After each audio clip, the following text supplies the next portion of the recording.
Hello everyone. তোমালোক কেনে আছা? আজি তোমালোকৰ বাবে মই অন্য এটি পাৰ্ট লৈ আহিছোঁ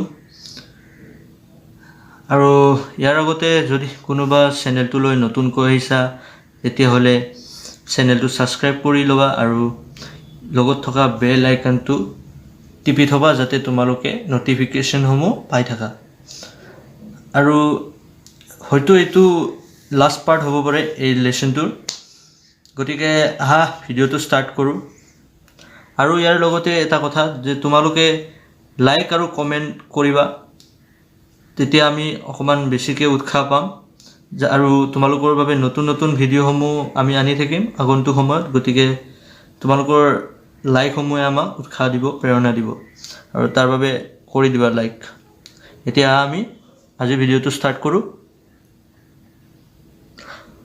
আজি আমি কথা পাতিম লৱণৰ ওপৰত এতিয়া পোনপ্ৰথমে আমি এইটো জানোৱে যে আমাৰ পৃথিৱী স্থলমণ্ডল আৰু জলমণ্ডল দুটা মণ্ডলে তিনিটা মণ্ডল বিশেষকৈ স্থল জল আৰু বায়ু আগৰি আছে তাৰ স্থলমণ্ডলৰ তুলনাত জলমণ্ডল বহুত বেছি আছে মানে আমাৰ পৃথিৱীত আৰু যদিও জলমণ্ডল বেছি আমি বিশুদ্ধ পানী অতি কম সংখ্যকে পাওঁ আৰু তাৰ অধিকাংশ অংশই যদিও সাগৰ মহাসাগৰত আমি পাওঁ কিন্তু আমি সেইসমূহ ব্যৱহাৰ কৰিব নোৱাৰোঁ ইয়াৰ কাৰণ আমি জানো কাৰণ তাত লৱণযুক্ত হৈ থাকে আৰু সেইবাবে আমি ইয়াক ব্যৱহাৰ কৰিব নোৱাৰোঁ বা খাবও নোৱাৰোঁ এতিয়া সেই যিসমূহ লৱণ সেই লৱণসমূহ আমি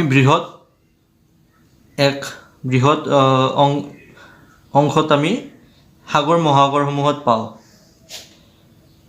আৰু সেইবোৰ আমি যেতিয়া লক্ষ্য কৰিলে তোমালোকে হয়তো বহুতে সাগৰ দেখিছা বা যোনে দেখা নাই ভৱিষ্যতে যদি তোমালোকে যোৱা লক্ষ্য কৰিবা যে যেতিয়া আমি পোনপ্ৰথমে আমি যেতিয়া সাগৰৰ পাৰত বালিসমূহত কি হয় এই লৱণবোৰ জমা হৈ থাকে বালিত বহুতে কি কৰে সাগৰৰ পাৰৰ অঞ্চলৰ লোকে যে বালিত গাঁত খান্দি তাত পানী জমা হ'ব দিয়ে আৰু বাষ্পীভৱন প্ৰক্ৰিয়াৰ ফলত সেই তাত লৱণ পানীখিনি নাথাকে আৰু লৱণখিনি থাকি যায় আৰু তেনেকৈ বহুতে লৱণ পায় আৰু কিন্তু এই লৱণসমূহ সম্পূৰ্ণ শুদ্ধ নহয় যিসমূহ আমি খাওঁ সেইসমূহ সাধাৰণতে সেই লৱণসমূহ পিউৰিফিকেশ্যন কৰা হয় বা শুদ্ধিকৰণ কৰা হয় আৰু এই যিবোৰ লৱণ আমি সাগৰৰ পাৰত পাওঁ সেই লৱণসমূহ বহুত অশুদ্ধিযুক্ত হৈ থাকে আৰু ইহঁতৰ স্ফটিকবোৰ অৰ্থাৎ দানাবোৰ বহুত ডাঙৰ ডাঙৰ থাকে আৰু লক্ষ্য কৰিলে ভালদৰে গম পাবা যে সেইসমূহ মুগা বৰণৰ হয় সচৰাচৰ মুগা বৰণৰ হয় কাৰণ তাত বহুতো অশুদ্ধিযুক্ত হৈ থাকে আৰু ইয়াক কি বুলি কোৱা হয় খনিজ লৱণ বুলি কোৱা হয় গতিকে আমি গম পালোঁ যে খনিজ লৱণ বুলি কাক কোৱা হয়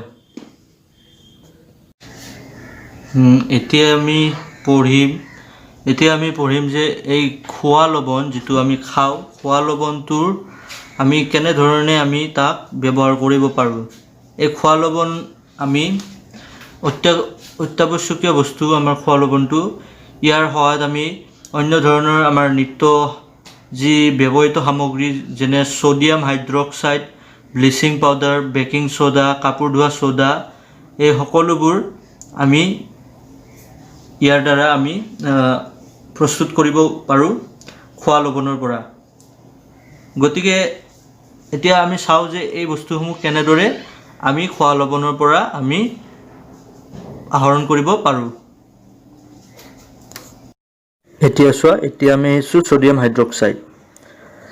ছ'ডিয়াম হাইড্ৰক্সাইড আমি কেনেদৰে আমি ইয়াক প্ৰস্তুত কৰিব পাৰোঁ ছ'ডিয়াম ক্লৰাইডৰ এটা জলীয় দ্ৰৱৰ মাজেৰে বিদ্যুৎ প্ৰবাহ কৰিলে ই বিযোজিত হৈ ছ'ডিয়াম হাইড্ৰক্সাইড উৎপন্ন কৰে যাক আমি ব্ৰাইন বুলি কওঁ অৰ্থাৎ যেতিয়া আমি ছ'ডিয়াম ক্লৰাইডৰ এটা জলীয় দ্ৰৱ আমি প্ৰস্তুত কৰি ল'ম আৰু তাৰ মাজেৰে আমি বিদ্যুৎ প্ৰবাহ হ'বলৈ দিম তেতিয়া ই বিয়োজিত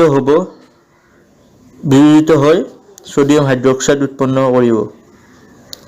আৰু এই উৎপাদিত দ্ৰব্যৰ নাম অনুসৰি পদ্ধতিটো ক্ল'ৰ' এলকালি পদ্ধতি বোলা হৈছে, কাৰণ ক্ল'ৰ' নামটো আহিল ক্ল'ৰিনৰ পৰা ইয়াতে, আৰু সোডিয়াম হাইড্ৰক্সাইডৰ বাবে এলকালি, কাৰণ জানো আমি সোডিয়াম হাইড্ৰক্সাইড এটা এলকালি বা ক্ষাৰ।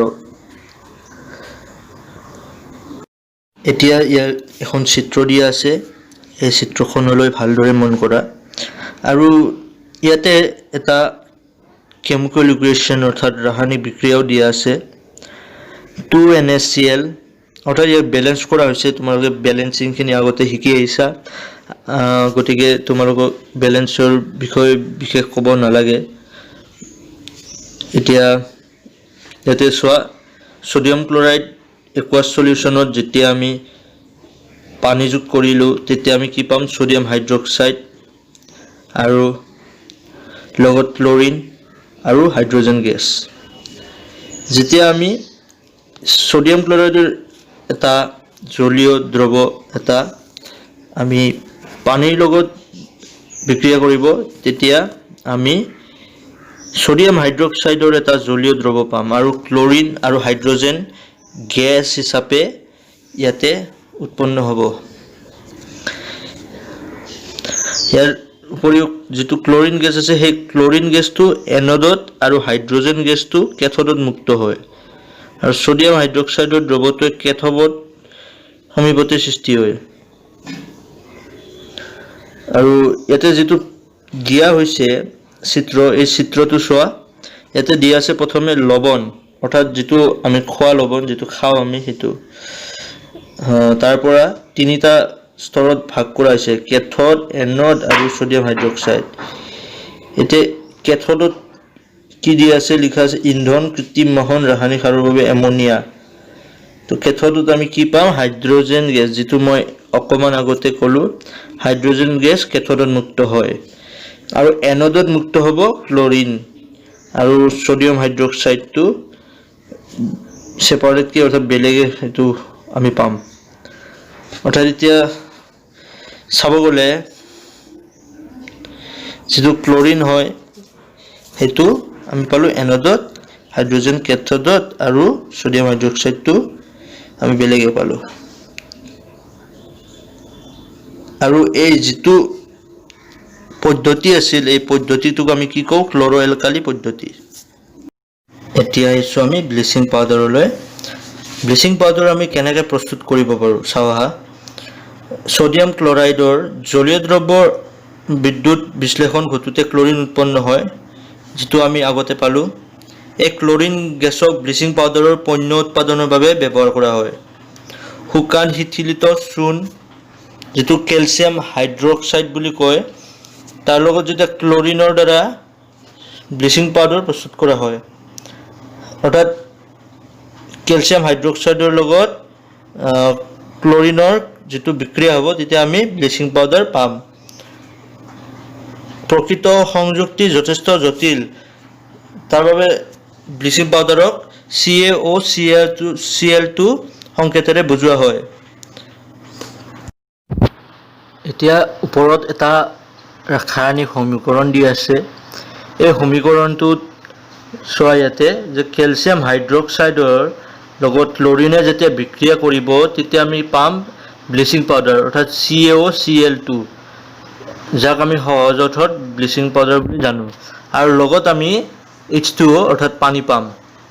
এতিয়া আহিছোঁ ব্লিচিং পাউডাৰৰ ব্যৱহাৰ।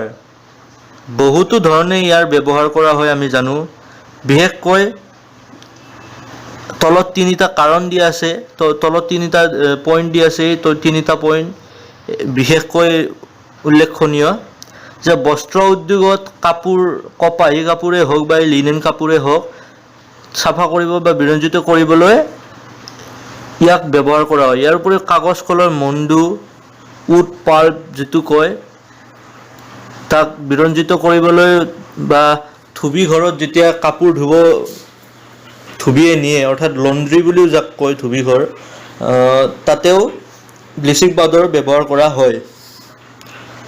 ইয়াৰ উপৰিও অনেক ৰাসায়নিক উদ্যোগত জাৰক পদাৰ্থ হিচাপে তোমালোকে জাৰক কি বিজাৰক কি এইবিলাক ইতিমধ্যে তোমালোকে পাইছাই নিশ্চয়। ইয়াৰ পিছত আছে খোৱা পানী বীজাণুমুক্ত কৰিবলৈ। এইটোতো আমি জানো যে খোৱা পানী বীজাণুমুক্ত কৰিবলৈ ব্লিচিং পাউডাৰ ব্যৱহাৰ কৰা হয়। গতিকে ব্লিচিং পাউডাৰ এনেকুৱা অনেক আছে কাম। ইয়াতে 3টা পইণ্ট দিয়া আছে আৰু এই 3টা পইণ্ট বিশেষভাৱে উল্লেখনীয়। এতিয়া আহিছোঁ আমি বেকিং ছ'ডালৈ। বেকিং ছ'ডা আমি সাধাৰণতে জানো যেতিয়া আমাৰ ঘৰত আমাৰ মায়ে বা আমাৰ ঘৰত যেতিয়াই পকৰি বনায়, বহুত জেগাত ইয়াক ফুলৰি বুলিও কোৱা হয়, ক'ৰবাত পকৰি বুলিও কোৱা হয়, যি হওক মানে যেতিয়া বনায় তেতিয়া এটা ইয়াতে বেকিং ছ'ডা যোগ কৰে। হয়তো তোমালোকে প্ৰত্যেকেই লক্ষ্য কৰিছা। ইয়াৰ উপৰিও যেতিয়া কোনো বস্তু ভালদৰে সিজাবলৈ হ'লে তাতো বেকিং ছ'ডা যোগ কৰা হয়।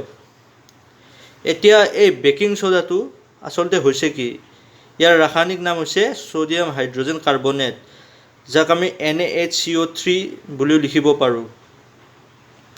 এতিয়া ইয়াৰ ৰিয়েকশ্যনটো চোৱা, ইয়াৰ সমীকৰণটো চোৱা, কি ধৰণে আমি ইয়াক পাওঁ। যেতিয়া ছ'ডিয়াম ক্লৰাইডৰ লগত আমি পানী আৰু কাৰ্বন ডাই অক্সাইড আৰু এমনিয়া যোগ কৰিম, তেতিয়া আমি এই বিক্ৰিয়াটোত উৎপন্ন হ'ব এমনিয়াম ক্লৰাইড আৰু লগতে ছ'ডিয়াম হাইড্ৰজেন কাৰ্বনেট, অৰ্থাৎ আমি বেকিং ছ'ডা আমি পাম। এতিয়া ইয়াতে দিয়া আছে যে ৰন্ধা বঢ়া কৰোঁতে যেতিয়া তাপ দিয়া হয় তেতিয়া তলৰ বিক্ৰিয়াটো ঘটে। অৰ্থাৎ যেতিয়া বেকিং ছ'ডাক আমি গৰম কৰিম, তাক তাপ দিম, তেতিয়া তলত যিটো বিক্ৰিয়া দিছে সেইটো ঘটিব যে ছ'ডিয়াম হাইড্ৰজেন কাৰ্বনেট, যেতিয়া আমি তাক তাপ প্ৰয়োগ কৰিম তেতিয়া ছ'ডিয়াম কাৰ্বনেট উৎপন্ন হ'ব আৰু লগতে পানী অৰ্থাৎ H2O আৰু কাৰ্বন ডাই অক্সাইড গেছ উৎপন্ন হ'ব। আৰু ইয়াতে তলত লিখা আছে যে ছ'ডিয়াম হাইড্ৰজেন কাৰ্বনেটৰ অনেক ঘৰুৱা ব্যৱহাৰ আছে, যিটো আমি এইমাত্ৰ আলোচনা কৰিলোঁ। এতিয়া আহিছোঁ আমি ছ'ডিয়াম হাইড্ৰজেন কাৰ্বনেটৰ ব্যৱহাৰ। বেকিং পাউডাৰ প্ৰস্তুত কৰিবলৈ আমি ইয়াক ব্যৱহাৰ কৰোঁ। ইয়াৰ উপৰি ই বেকিং ছ'ডা অৰ্থাৎ ছ'ডিয়াম হাইড্ৰজেন কাৰ্বনেট আৰু টাৰ্টাৰিক এচিডৰ দৰে ভক্ষণীয় মৃদু এচিডৰ মিশ্ৰণ, অৰ্থাৎ ইয়াতে কিছু পৰিমাণে এচিড যোগ হৈ থাকে।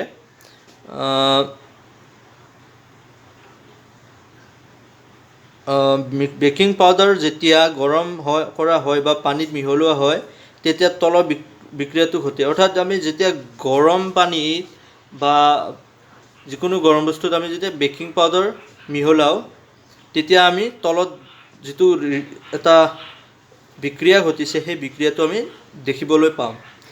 বিক্ৰিয়াটো এনেধৰণৰ যে ছ'ডিয়াম হাইড্ৰজেন কাৰ্বনেটৰ লগত যেতিয়া আমি H+ হাইড্ৰজেন আয়ন যোগ কৰিম তেতিয়া আমি পাম কাৰ্বন ডাই অক্সাইড আৰু পানী আৰু লগতে এচিডৰ ছ'ডিয়ামৰ লৱণ, মানে যিকোনো এচিডৰ পৰা ইয়াতে লিখা আছে। গতিকে ইয়াতে বিক্ৰিয়াত উৎপন্ন হোৱা কাৰ্বন ডাই অক্সাইডে পাওৰুটি বা কেক ফুলাই কোমল আৰু সুপুকা কৰে। এতিয়া ছ'ডিয়াম হাইড্ৰকাৰ্বনেট অম্লনাশকবোৰৰ এটা উপাদান। ক্ষাৰকীয় হোৱাৰ বাবে ই পেটৰ অতিৰিক্ত এচিড প্ৰশমিত কৰি সকাহ দিয়ে। যিটো আমি জেনেৰেলি আমি এণ্টাচিড খাওঁ বা আমাৰ যেতিয়া গেছ হয় তেতিয়া কি হয়, গেছ হ'লে আচলতে হয় কি আমাৰ হাইড্ৰক্লৰিক এচিডৰ মাত্ৰাটো বেছি হৈ যায় আমাৰ পাকস্থলীত। গতিকে সেইবাবে আমাৰ এচিডিটি হয় আৰু তাৰ বাবে আমি এণ্টাচিড হিচাপে আমি ইয়াক গ্ৰহণ কৰিব পাৰোঁ ছ'ডিয়াম হাইড্ৰজেন কাৰ্বনেট অৰ্থাৎ ছ'ডা, আৰু তেতিয়া আমি ইয়াৰ পৰা সকাহ পাব পাৰোঁ। ছ'ডা এচিড অগ্নি নিৰ্বাপক যন্ত্ৰত ব্যৱহাৰ কৰা হয়। অগ্নি নিৰ্বাপন কৰোঁতে এটা যন্ত্ৰ ব্যৱহাৰ কৰা হয় আৰু ইয়াক ব্যৱহাৰ কৰা হয়। এইবাৰ আহিছোঁ কাপোৰ ধোৱা ছ'ডা। এই কাপোৰ ধোৱা ছ'ডাটো যিটো ৰাসায়নিক দ্ৰব্য ছ'ডিয়াম ক্লৰাইডৰ পৰা পোৱা আন এটা ৰাসায়নিক দ্ৰব্য হ'ল Na2CO3 × 10H2O, যাক আমি কাপোৰ ধোৱা ছ'ডা বুলি কওঁ। আৰু আমি আগতে গম পালোঁ যিটো ওপৰৰ বিক্ৰিয়া এটা আছিল ইয়াতে যে আমি গম পালোঁ বিক্ৰিয়াটোত যে বেকিং সোডা যেতিয়া আমি গৰম কৰিম তেতিয়া আমি তাৰ পৰা সোডিয়াম কাৰ্বনেট পাওঁ আৰু সোডিয়াম কাৰ্বনেটক যেতিয়া আমি ৰিক্ৰিষ্টেলাইজেশ্যন অৰ্থাৎ পুনঃস্ফটিকীকৰণ কৰিম তেতিয়া আমি কাপোৰ ধোৱা সোডা পাম আৰু এইটো এটা ক্ষাৰকীয় লৱণ অৰ্থাৎ এই চলটোত ক্ষাৰকৰ মাত্ৰা বেছি হ'ব আৰু তলত যিটো ৰাসায়নিক বিক্ৰিয়া দিয়া হৈছে এই ৰাসায়নিক বিক্ৰিয়াটোৰ দ্বাৰা আমি ইয়াক বুজাব পাৰোঁ Na2CO3 + 10H2O আমি যেতিয়া ৰিয়েকশ্যনটো হ'লে আমি পাম Na2CO3 × 10H2O সোডিয়াম কাৰ্বনেট আৰু সোডিয়াম হাইড্ৰজেন কাৰ্বনেট বহুতো ঔদ্যোগিক প্ৰক্ৰিয়াত ব্যৱহাৰ হোৱা ৰাসায়নিক দ্ৰব্য এতিয়া চোৱা কাপোৰ ধোৱা সোডাৰ ব্যৱহাৰ সোডিয়াম কাৰ্বনেট যিটোক আমি কাপোৰ ধোৱা সোডা বুলি জানো কাঁচ চাবোন আৰু কাগজ উদ্যোগত ব্যৱহাৰ কৰা হয় বৰাক্সৰ দৰে সোডিয়াম যৌগৰ পণ্য উৎপাদনত ইয়াক ব্যৱহাৰ কৰা হয় সোডিয়াম কাৰ্বনেট ঘৰুৱা চাফাই কামত ব্যৱহাৰ কৰিব পাৰি পানীৰ স্থায়ী কঠিনতা দূৰ কৰিবলৈ ইয়াক ব্যৱহাৰ কৰা হয় এতিয়া আমি জানো আমি সাৰ্ফ ইউজ কৰোঁ আমি সাধাৰণতে কাপোৰ ধুওঁতে সাৰ্ফ ইউজ কৰোঁ এই সাৰ্ফটো এটা কাপোৰ ধোৱা সোডা যা ই যিটো পানীৰ কঠিনতাটো হ্ৰাস কৰে অৰ্থাৎ পানীৰ যিটো হাৰ্ডনেছ যিটো কঠিনতা ইয়াক নাইকিয়া কৰে ইয়াৰ পিছত আহিছোঁ লৱণৰ স্ফটিকবোৰ প্ৰকৃততে শুকান নে ইয়াতে পৰীক্ষা দিয়া আছে এই পৰীক্ষাটো তোমালোকে ইয়াতে দিয়া পৰীক্ষাটো পঢ়ি চালে তোমালোকে গম পাবা এতিয়া ইয়াতে চোৱা জলযুক্ত কপাৰ ছালফেটৰ ৰাসায়নিক সংকেত হ'ল CuSO4 × 5H2O Na2CO3 × 10H2O অণু সিক্ত হয়নে নহয় প্ৰশ্নটো উত্তৰ এতিয়া তোমালোকে দিব পাৰিবা অৰ্থাৎ তোমালোকে এই যিটো ইয়াতে কাৰ্যকলাপ আছে সেই কাৰ্যকলাপটো পঢ়ি চাই তোমালোকে মোক কি এই প্ৰশ্নটো উত্তৰটো তোমালোকে মোক কমেণ্টত জনাবা মই কম ঠিকে আছে নে নাই এতিয়া চোৱা স্ফটিকাবদ্ধ জল থকা আন এটা লৱণ হ'ল জিপছাম ইয়াত স্ফটিকাবদ্ধ জল হিচাপে দুটা পানীৰ অণু থাকে ইয়াৰ সংকেত হ'ল CaSO4 × 2H2O এতিয়া এই লৱণটোৰ ব্যৱহাৰ চোৱা হওক এইটো জিপছাম এটা স্ফটিকাবদ্ধ জল থকা এটা লৱণ যাক আমি জিপছাম বুলি কওঁ আৰু ইয়াৰ সংকেতটো ইয়াতে তোমালোকে দেখিবলৈ পাইছা নেক্সট আহিছোঁ আমি প্লাষ্টাৰ অফ পেৰিছ তোমালোকে নিশ্চয় জানা যেতিয়া হাড় ভাঙে বা এক্সিডেণ্টত হাড় ভাঙিল কিবা হ'ল তেতিয়া ডক্টৰে আমাক কি কৰে এটা প্লাষ্টাৰ দিয়ে সেই প্লাষ্টাৰটো কিহৰ এইটোৱে হৈছে প্লাষ্টাৰটো হৈছে প্লাষ্টাৰ অফ পেৰিছৰ এতিয়া চোৱা প্লাষ্টাৰ অফ পেৰিছ কি জিপছামক 373 কেলভিন উষ্ণতাত উত্তপ্ত কৰিলে পানীৰ অণু হেৰুৱাই কেলছিয়াম ছালফেট হেমিহাইড্ৰেটত পৰিণত হয় ইয়াক প্লাষ্টাৰ অফ পেৰিছ বোলা হয় ইয়াতে ইকুৱেশ্যনটো চোৱা তোমালোকে দিয়া আছে ব্ৰেকেটত CaSO4 × ½ H2O এইটোৱে হৈছে কেলছিয়াম ছালফেট হেমিহাইড্ৰেট আৰু যেতিয়া আমি জিপছামক 373 কেলভিনত গৰম কৰিম তেতিয়া পানীৰ যিটো অণু থাকে সেই পানীৰ অণু হেৰুৱাই কেলছিয়াম ছালফেট হেমিহাইড্ৰেটলৈ পৰিণত হ'ব আৰু তাকে আমি কি ক'ম প্লাষ্টাৰ অফ পেৰিছ ডাক্তৰে ভগা হাড় সঠিক স্থানত ধৰি ৰাখিবলৈ প্লাষ্টাৰ হিচাপে ইয়াক ব্যৱহাৰ কৰে যিটো মই অকণমান আগতে ক'লোঁ প্লাষ্টাৰ অফ পেৰিছ এবিধ বগা পাউডাৰ পানী মিহলালেই পুনৰ জিপছামলৈ পৰিৱৰ্তিত হয় টান গোটা পদাৰ্থত পৰিণত হয় আৰু ইয়াতে তোমালোকে যিটো ইয়াৰ ৰাসায়নিক বিক্ৰিয়া এইটো ইয়াতে তোমালোকে দেখা পাইছা আৰু প্লাষ্টাৰ অফ পেৰিছক পুতলা ঘৰ সজোৱাৰ সামগ্ৰী মসৃণ তল সাজিবৰ বাবে ব্যৱহাৰ কৰা হয় গতিকে এই যিটো পাঠ এই পাঠটোৰ থুলমূল কথাখিনি এইখিনিয়ে আৰু আশা কৰোঁ তোমালোক সকলোৱে গোটেইখিনি ভালদৰে বুজিছা আৰু যদি কিবা বুজা নাই মোক কমেণ্ট কৰি তোমালোকে জনাবা আৰু লগতে মই সোধা সেই প্ৰশ্নটিৰ উত্তৰটো মোক দিবা আৰু বাকী আৰু আগন্তুক সময়ত আৰু নতুন নতুন লেচনৰ ভিডিঅ' আহি আছে। ইয়াৰে পিছত তোমালোকৰ কাৰ্বন আৰু ইয়াৰ যৌগসমূহৰ ওপৰত অন্য লেচনটো তোমালোকৰ ওচৰলৈ লৈ আহিব নিৰ্লভ দেখাই। গতিকে তোমালোকে চাই থাকা আৰু তোমালোকৰ ফ্ৰেণ্ডছৰ লগত আৰু বাকী সকলোৰে লগত তোমালোকে শ্বেয়াৰ কৰা ভিডিঅ'টো। আৰু ইয়াৰ পৰৱৰ্তী সময়ত মই বায়'লজিও ষ্টাৰ্ট কৰিম। গতিকে stay tuned. Thank you very much for ৱাচিং।